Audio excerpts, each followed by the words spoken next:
My name is Amina C, and here is my third hand-in where I had to create a slideshow.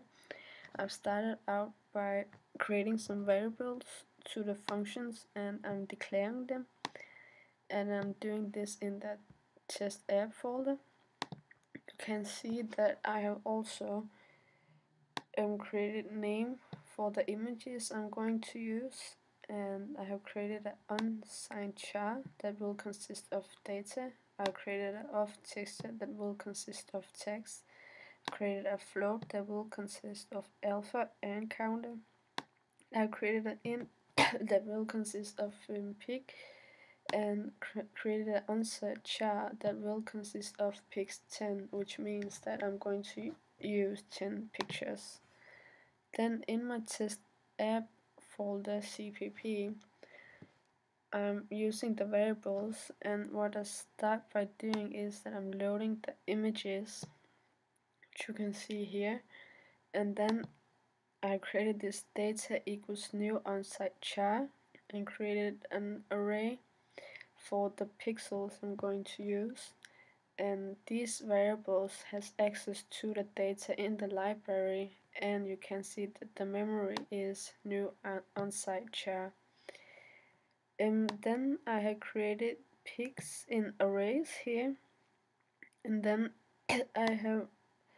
I'm loading the images through this getPixels, and this getPixels is a function that returns pointer, which means that it gets all the values from the picture. Then basically I do the same thing for the other pictures. Then I allocate the text to 600, 600 and 400, and then I set my alpha to 0 and also my peak to 0.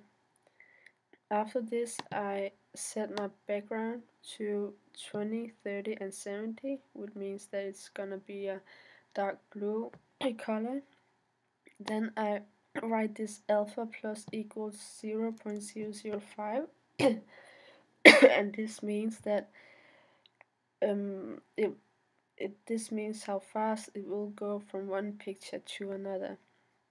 Then I create this if alpha is bigger than 30, this means that if it is bigger than 30, it should go to 0 and then it should go to the next picture. And again I have set the alpha to 0, 0.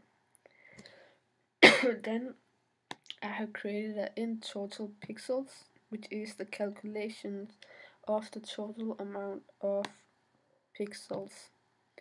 Then I start by creating my first transmission, and what this transmission does is that it takes every second picture and fades it black when it's transmit, and you can see that I have added 0 to the current data, and then I multiply it with the old picture. This means that the old picture will fade away black.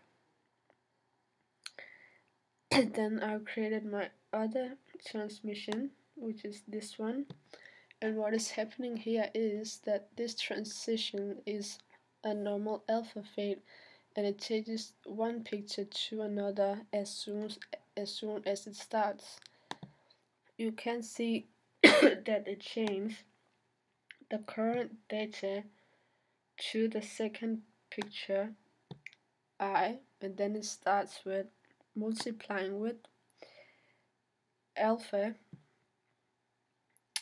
and I then plus it, add it to the old picture, and minus the alpha, so the old picture fades away.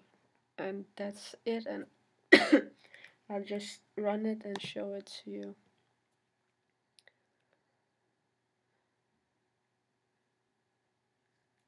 Can see it transmitted the first picture quickly, and then it fades black after this one. You saw it there.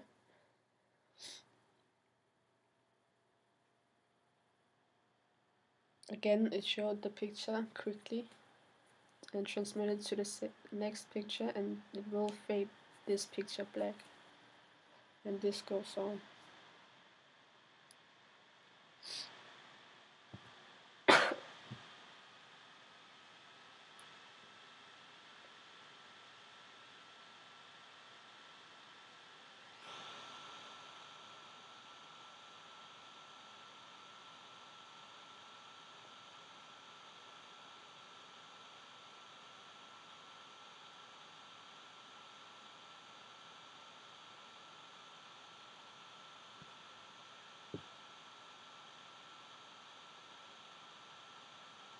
And that was the last picture, and I guess that's it.